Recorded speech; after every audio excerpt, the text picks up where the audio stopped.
Laisse Skype se dérouler. Voilà, c'est bon, je pense que c'est stabilisé. Voilà, tu m'entends bien? Oui. OK. Sur Christine, Christine, qu'est-ce que tu aimerais dire, aujourd'hui sur Christine? Et qu'elle soit heureuse, quoi. C'est quelqu'un que tu as bien connu. Oui. Comment tu peux en parler? Elle était infirmière à domicile et elle n'a jamais été infirmière en établissement, je pense pas, ou pour une petite collectivité, mais pas longtemps, ou peut-être une école ou je sais pas quoi. Et pas une nuit à l'hôpital. Est-ce que tu sais si c'est quelqu'un qui a subi la vaccination? Du Covid? Ouais, Non, parce que justement, elle était suspendue à cause de ça. elle a été suspendue. Heu, Est-ce que tu sais comment elle est décédée ces derniers jours à l'hôpital? Comment? Je ne sais pas trop. Elle était hospitalisée à domicile, hein, donc elle avait un lit d'hôpital les derniers jours. Je dirais les dernières semaines, je ne sais pas exactement combien. Donc c'est une séance pour Christine, pour elle, et pour savoir si elle va bien, s'il y a des choses dont elle a besoin aujourd'hui. Voilà.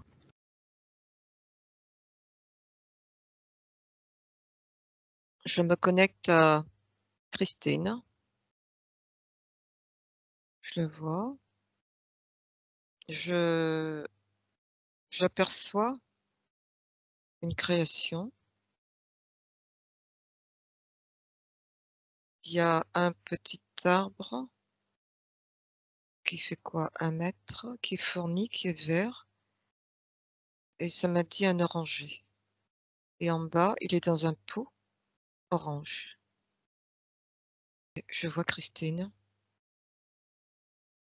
elle est fidèle. Elle est dans une robe de mariée, une robe blanche avec une longue traîne par terre. Fidèle à une des photos que tu m'as envoyées, elle est brune. Je touche pour, vérifier l'ADN.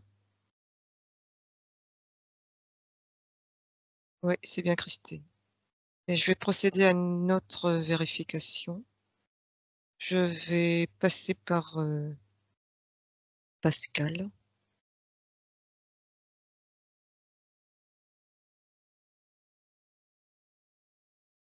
C'est bon. Je suis passée par Pascal et ça m'a amené à elle et c'est bien elle.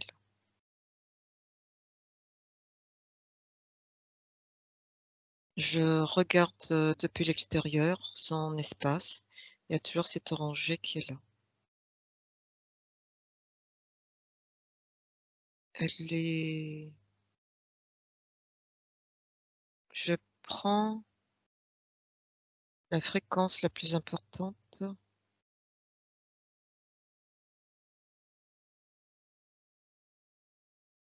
Elle est dans une rêverie. Elle se sent bien, mais ça me dit que c'est un décor. OK. Je prends contact avec elle.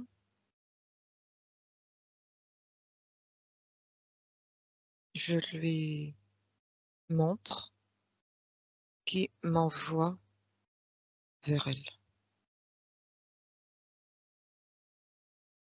Je lui demande si elle reconnaît,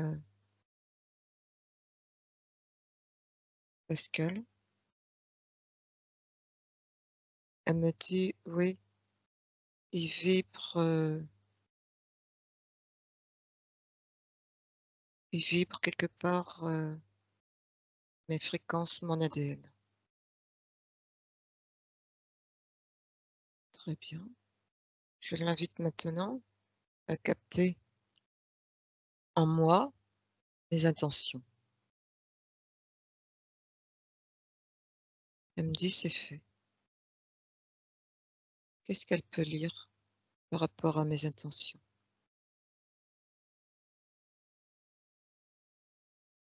Je viens pour l'accompagner. Et elle me demande d'accompagner pourquoi?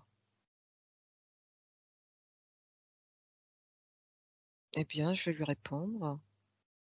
Je je viens voir, comment ça se passe pour elle, dans quelles conditions elle est, comment elle se sent.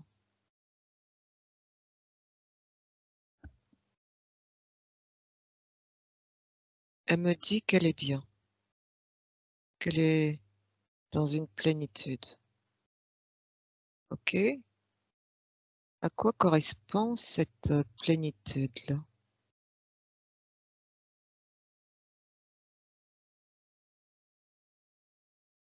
Je vois une énergie emboîtée. Cette énergie est au milieu et à quoi ça correspond cette énergie? C'est des opiacés, des calmants. OK.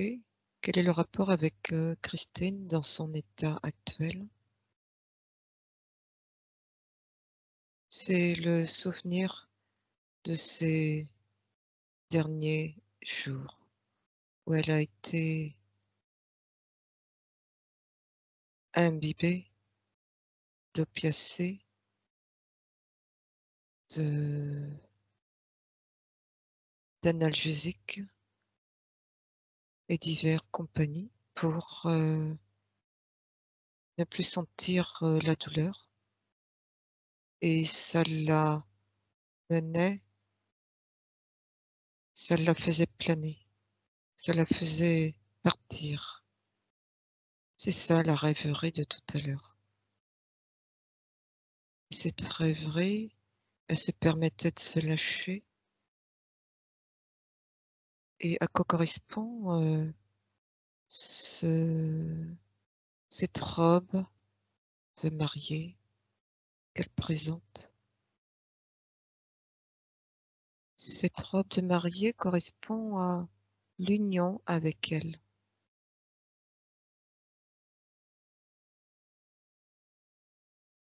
une union parfaite, une cohésion. Mais ici, on voit bien que c'est, une aide, superficielle qui permet d'accéder à ça. OK. J'observe toujours de l'extérieur. Je fais focus sur cet orangé qui est là.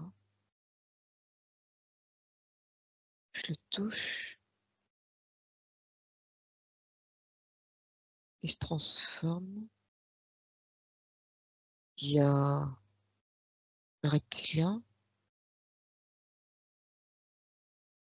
Je touche le reptilien.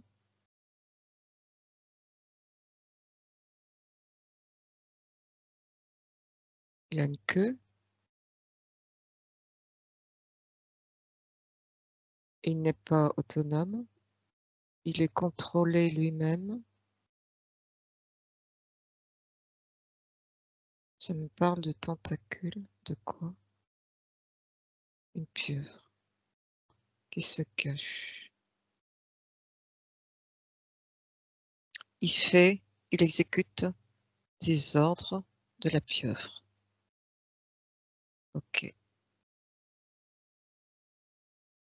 Et je vois d'autres êtres qui évoluent dans l'espace. Il y a des grilles. Je reviens à Christine. Je lui demande si elle est d'accord pour me laisser l'accès à toutes ces lignes de temps. Elle me dit oui, très bien. Maintenant, je lui demande de me montrer ce qu'elle a vécu dans cette vie d'incarnation où elle se prénommait Christine.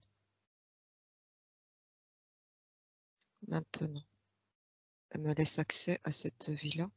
Elle me montre ce qu'elle a vécu. Je la vois.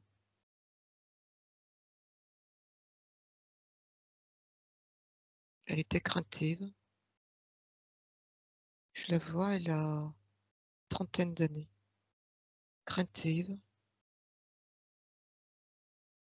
par rapport à l'environnement qu'elle ne sentait pas. Elle ne se sentait pas en cohérence avec cet environnement-là. Pourquoi? Elle me parle d'une vie de galère. Elle a grandi, elle a grandi dans un environnement où rien n'a été harmonieux. C'est ce qu'elle entend par une vie de galère. Elle a ressenti dans cet environnement comme une vie, quelque chose de programmé, où il ne fallait pas être soi, mais qu'il fallait être à la solde de l'autre. Elle me montre cet espace-temps où elle a ressenti ça. Maintenant, elle était petite et elle s'occupait. Elle s'occupait de ses frères et sœurs. Que veut dire s'occuper? Et elle se donnait un rôle. C'est un peu comme si elle était dans un rôle par rapport aux membres de la famille. Alors, je retourne dans cet espace-temps, je la vois, mais elle est toujours avenante à aider, comme si elle venait en second, à seconder la maman. Je la vois qui s'occupe à table, qui dresse, euh, qui apporte le repas, un peu comme si pour elle, c'était une seconde nature. Tu me confirmes, Pascal? Oui. Ok. Et donc, du coup, est-ce qu'elle a vécu des choses qu'elle n'aurait pas aimé vivre? Oui. Finalement, c'est un peu comme si elle ne s'est pas occupée d'elle, mais elle s'est occupée dans sa vie des autres. Et elle a embrassé aussi un métier qui a été dans ce sens où elle s'est oubliée. Et donc, du coup, qu'est-ce que ça a généré chez elle? C'est comme si elle n'avait pas vécu sa vraie vie. C'est un peu comme si elle avait été là pour vivre pour les autres. Et donc, quelque part, elle n'a pas appris à faire attention à elle. Elle s'est réveillée un peu tardivement, sur le tard, où elle a compris ça, mais elle abordait déjà ses dernières années de vie. Ok. Qu'est-ce qui a été difficile particulièrement dans sa vie? Elle m'emmène sur cette ligne de temps, maintenant.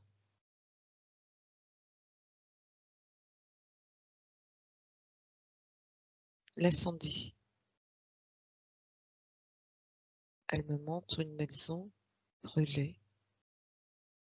Elle me parle du sous-sol. Le feu a démarré. C'est comme si le feu avait démarré à partir d'un appareil défectueux.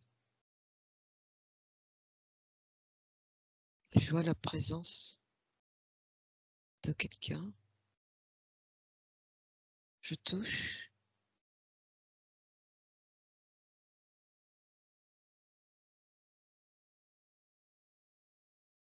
C'est un homme. Qui est cet homme? Mais il est sur un plan ésotérique, il est interféré par un reptilien. Ok. Et qu'est-ce qui s'est passé? C'est comme si il avait été manipulé dans l'oubli, à oublier.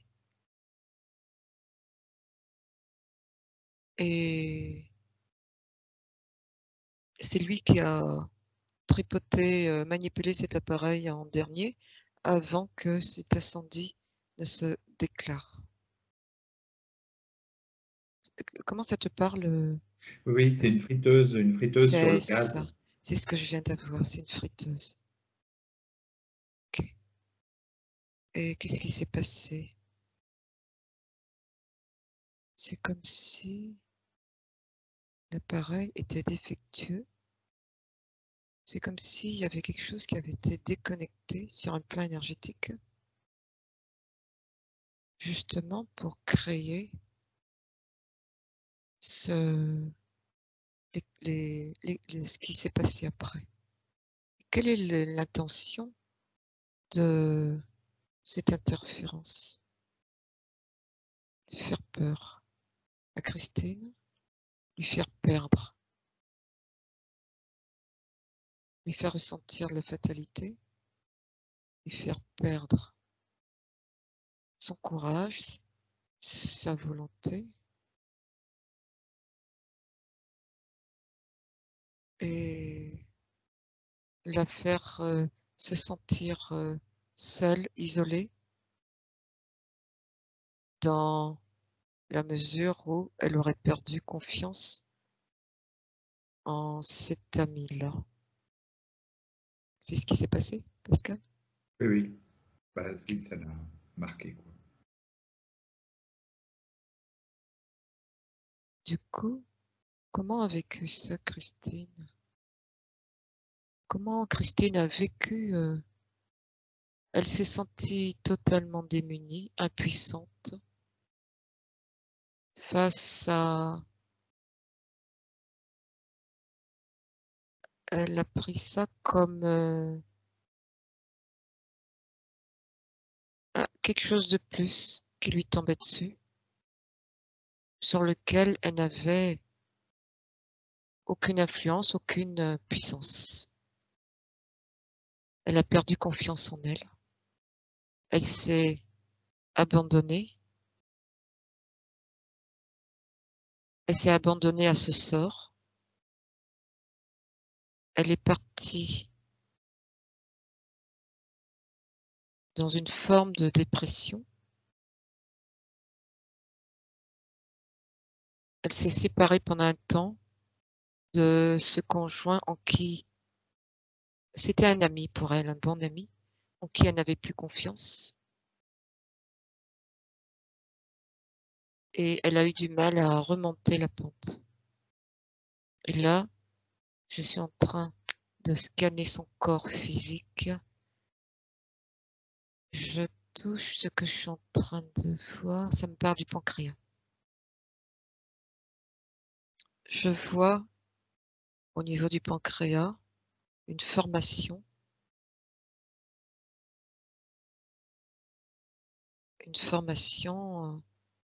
cellulaire, comme une inflammation. Ça s'enflamme. Ça me parle aussi de sa vésicule biliaire qui a pris un coup. Et quels sont les effets là sur son mental?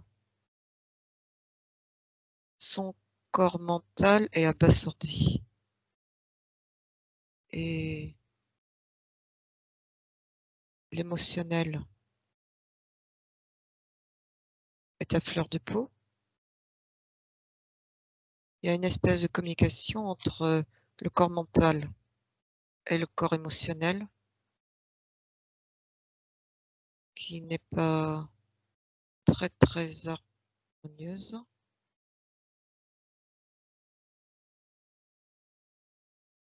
Il y en a un qui influe l'autre.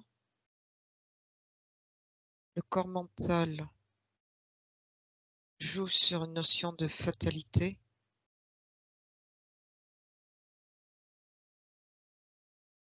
Et le corps émotionnel va dans une perte de subsistance, une perte d'existence. C'est le ressenti qui se dégage ici. Comme si elle n'avait plus confiance en cette vie-là, qui était maltraitante, martyrisante. Elle a de la rancœur aussi par rapport à cet ami-là, car elle pense que c'est cet ami-là qui a mis le feu chez elle.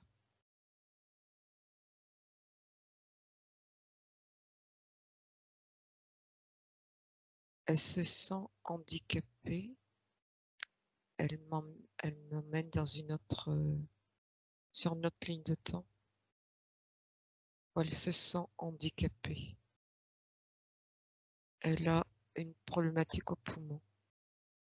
C'est le cas, Pascal? Oui, oui, elle fait Okay. cancer du poumon aussi. Oui, elle a une difficulté là assez sombre au niveau du poumon et c'est alimenté par tristesse importante.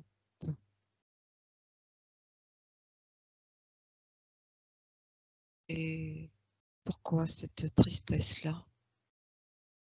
C'est relié à cette forme de rancœur qu'elle ressent par rapport à une vie amère, une vie où elle n'a pas pu, elle se sent démunie par rapport à un échange affectif qu'elle n'a pas ressenti, démunie par rapport à de l'affection. Elle est comme dans une non-reconnaissance d'elle, de ce qu'elle est. Comme si son existence a été à pure perte. J'avance sur ces derniers temps. Là, elle est alitée. Je vois comme elle est dans un lit, comme un goutte à goutte. Et, mais elle est dans un état second. Dans un état second parce que je perçois qu'il y a de la morphine dans le goutte à goutte qui la fait planer et qui la décolle de la physicalité. Et c'est un peu comme si aussi c'est ce qu'elle recherchait. Ok, je reviens ici et maintenant. Je lui montre tout ça là. Alors déjà là, elle a changé d'aspect parce qu'elle vient de comprendre que elle, elle était dans une réalité euh, programmée, programmée par les interférences que j'ai vues. Je lui montre aussi les interférences qui sont ici présentes dans son espace. Elle voit. Je lui demande, par rapport à cette vie-là, quelle aurait été la vie qu'elle aurait aimé vivre. Elle me montre maintenant. Elle me dit que c'était pas son choix d'incarnation. Il y a 64 vies qui sont impactées. Elle remonte maintenant au choix d'incarnation et elle me montre. Elle était déjà sous interférence et la même interférence, c'est-à-dire les tentacules avec ces sous-fifres. Ok, toute la clique que je vois. Très bien. Et qu'est-ce qui a été décidé pour elle?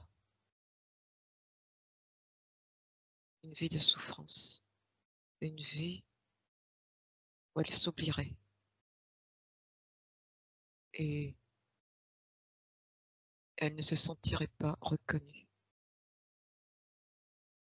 Une vie où elle serait toujours en train de répondre aux demandes, aux besoins des autres,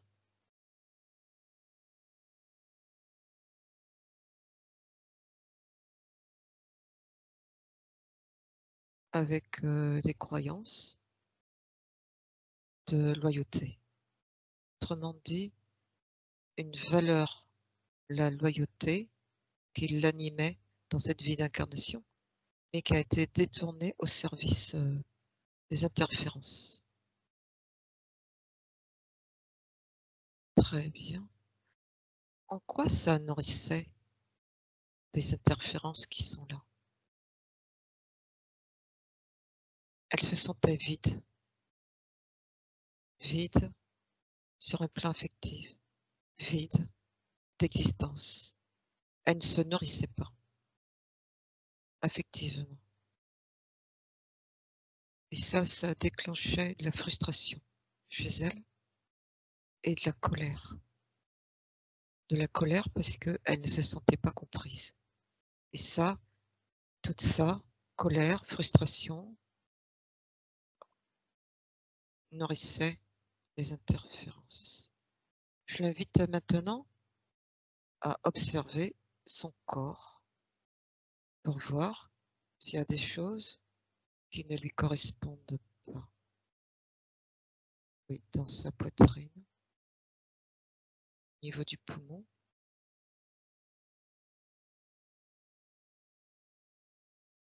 sur le chakra sacré, il pompe son énergie sexuelle.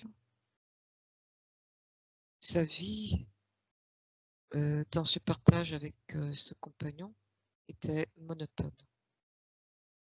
Je regarde sur un plan ésotérique, oui, et pour cause, les interférences pompaient son énergie. C'est comme si elle devait rester seule. C'est comme si elle devait pas être accompagnée. Et donc, du coup, elle a mené une existence où elle avait quelqu'un dans sa vie, mais elle faisait, c'était des lieux séparés. Elle avait son lieu de vie. C'était le cas, Pascal? Oui, oui. Ok, très bien. Très bien. Donc, l'implant qui se trouve au niveau du poumon, il sert à quoi?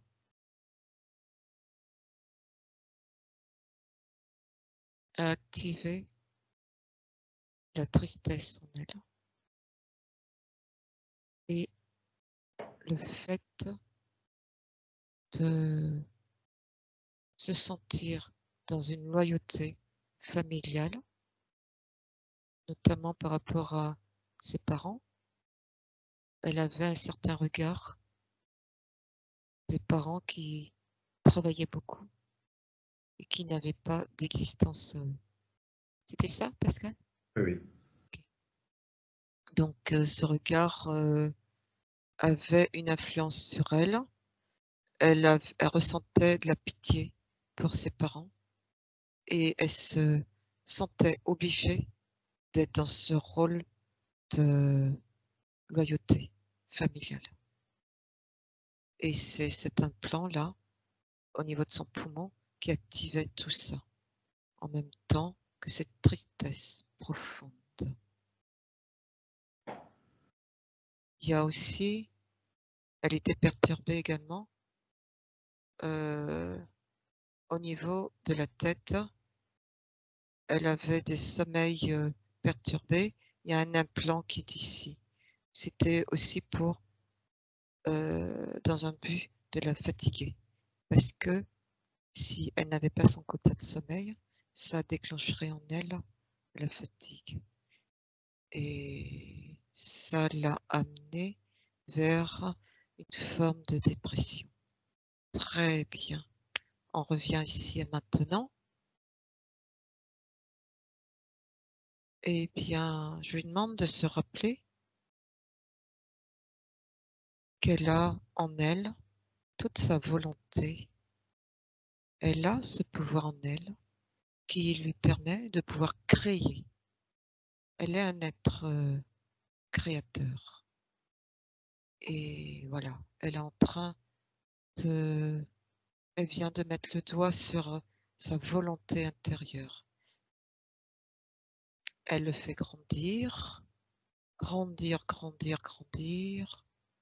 Et là maintenant, ça lui donne des ailes. Elle retrouve son pouvoir créateur.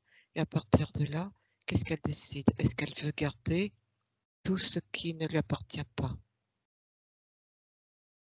Elle me dit non. Mais elle vient de faire.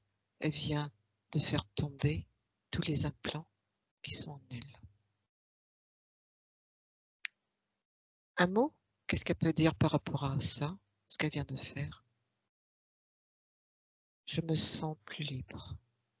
Eh oui, parce que son essence, c'est d'être dans l'autonomie, être libre, se sentir libre. Eh bien, elle va expanser ça, elle continue, et elle va continuer par vérifier son espace, observer et capter tout ce qui est dans son espace qui ne lui appartient pas.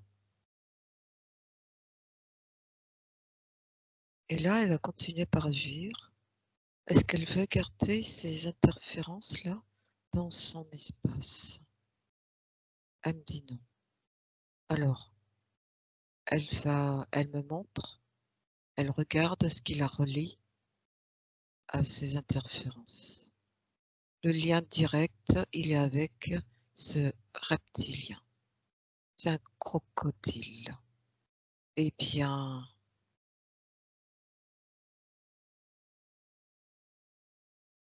quelle est la fréquence qui l'anime, qui la rattache à ce crocodile?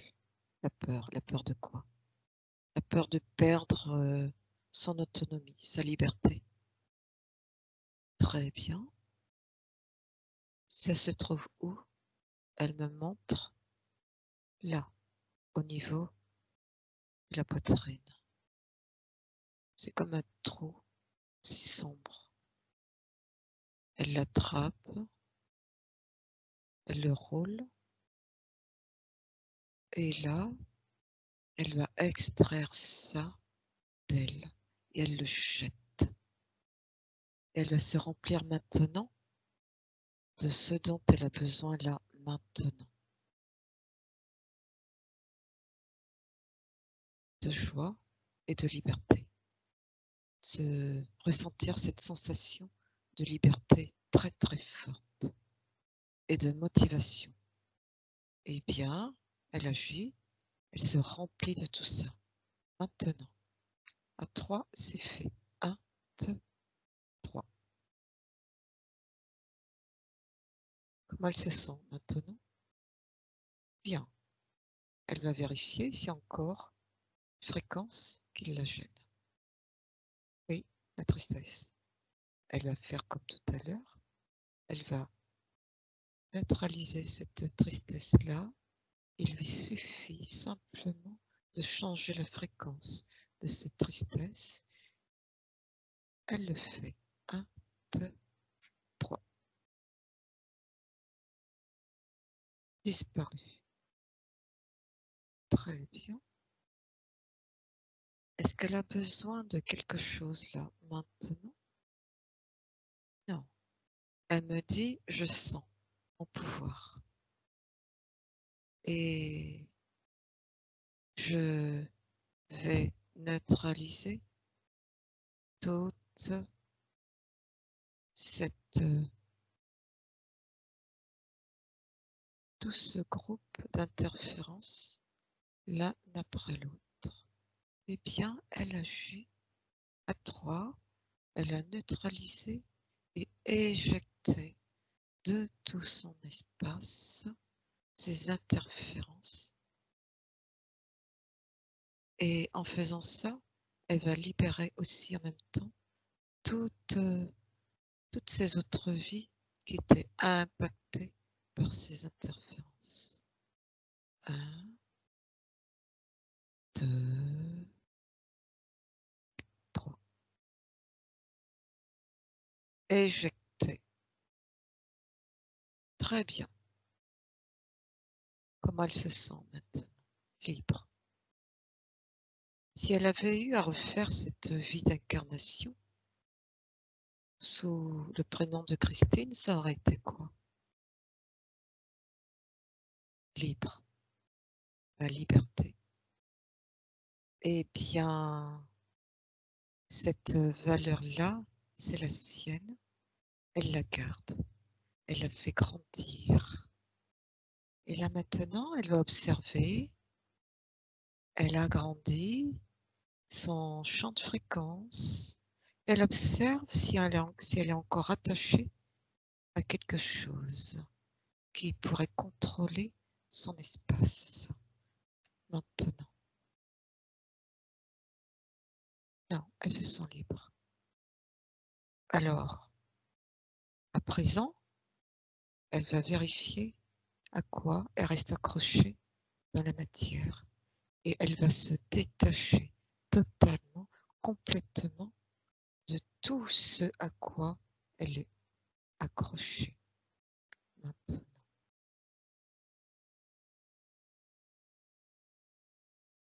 Elle était restée accrochée à son corps qui vibrait la tristesse. Ok. Elle regarde une dernière fois son corps. Et là, est-ce qu'elle est encore habitée par une émotion? Quelles sont ces fréquences-là maintenant? Neutre. Très bien. Alors, je l'invite à ouvrir un portail. Et dedans, elle va y mettre tout ce dont elle a envie. Elle le fait maintenant.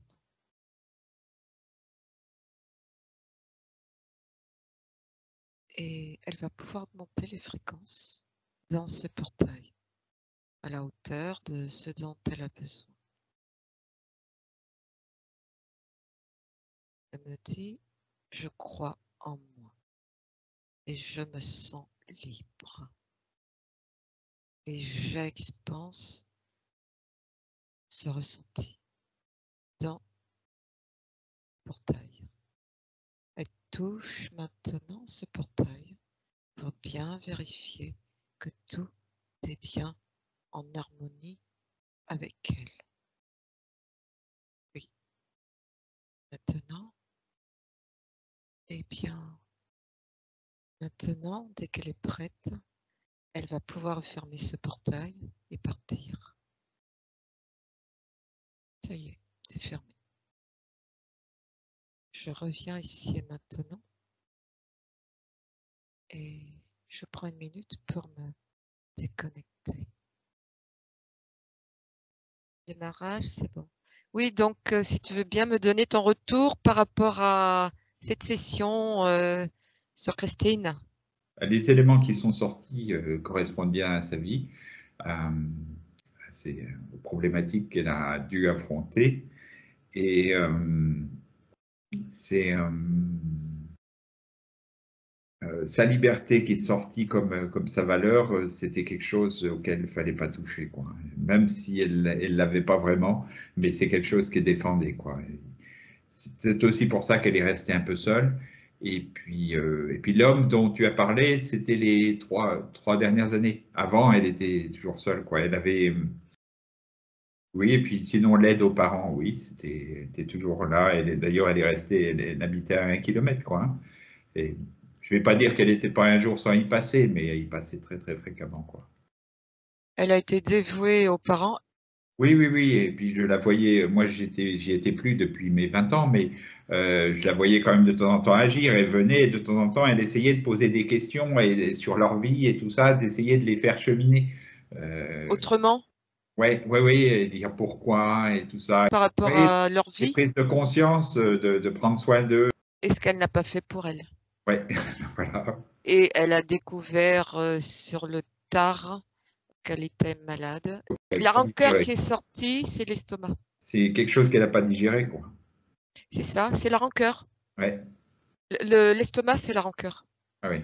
Bah, notamment la rancœur vis-à-vis de ce compagnon, parce que même une fois que l'incendie est arrivé, et il avait dit, ah ben moi, j'ai pas à t'aider, quoi. Alors que ce mec-là, il avait de l'argent, quoi. Mais il était pingre, il était Ah. radin comme tout, quoi. Il est ressorti surtout que elle a été toute sa vie durant, en fait, elle s'est pas occupée d'elle, elle s'est Oui, occupée des autres. oui, C'est ça? oui, oui, oui, oui. Et son métier, ce qui est sorti, oui, c'est s'occuper des autres, quoi. Ok. Et tu vois, par rapport à la liberté et l'autonomie aussi, le fait d'avoir passé pour quelqu'un de soignant aucune nuit en hôpital, c'est exceptionnel de nos jours.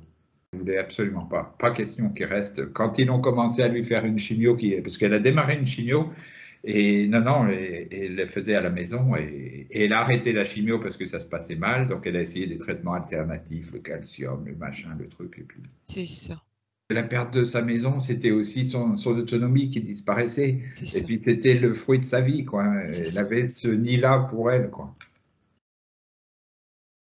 Et ce monsieur, donc, c'est sorti qu'il n'habitait pas ensemble, bah, bah oui, parce que lui se faisait une maison aussi, c'était un vieux gars aussi. Et, et donc, oui, il avait son chez lui et elle son chez elle, quoi. Et puis je suis content Ok. pour elle. Donc, elle n'était pas montée, quoi. Elle était restée attachée à son corps, quoi. Ben oui, et elle était restée dans des illusions. Mhm. Tu vois, au début, elle s'est présentée dans une longue robe de mariée, mais Mhm. moi, dès le début, j'ai vu un truc à côté et, euh, et elle était dans des illusions. Et c'est les illusions de la dernière vie, de Mhm. dernière où elle était sous. C'est quoi le mot Morphine. qui est venu? Morphine. Opiacée et morphine. C'était de la morphine qu'il lui Oui, donnait. oui. Heureusement, parce que les douleurs, c'était phénoménal, quoi. Elle ne pouvait Ok, plus supporter, quoi. Oui, et à la fin, c'était alité et une pompe à morphine, oui. d'accord. Tu étais au courant, toi, qu'elle prenait ça? Ah oui, oui, oui, oui. Et même avant d'être alité, elle le prenait déjà C'est parce que ça. les douleurs étaient trop douloureuses. C'était trop dur. Ça a facilité quelque part ses dernières existences parce Oui, que oui, ça la faisait décoller oui. de la physicalité. Et encore, moi, je ne l'ai pas vue, hein. Mais on m'a dit qu'elle était très, très marquée. Ouais. Bon. Tu veux rajouter quelque chose ou pas? Non, non, merci. Je suis content pour elle, quoi. Ouais, Que cet exercice-là ait pu être fait, quoi. ouais, c'est ça. Est-ce que je peux publier cette session? Oui, ouais. Et moi, dans l'avenir, j'aimerais le faire aussi, je ne sais pas quand, mais pour mon père et ma mère. Ok.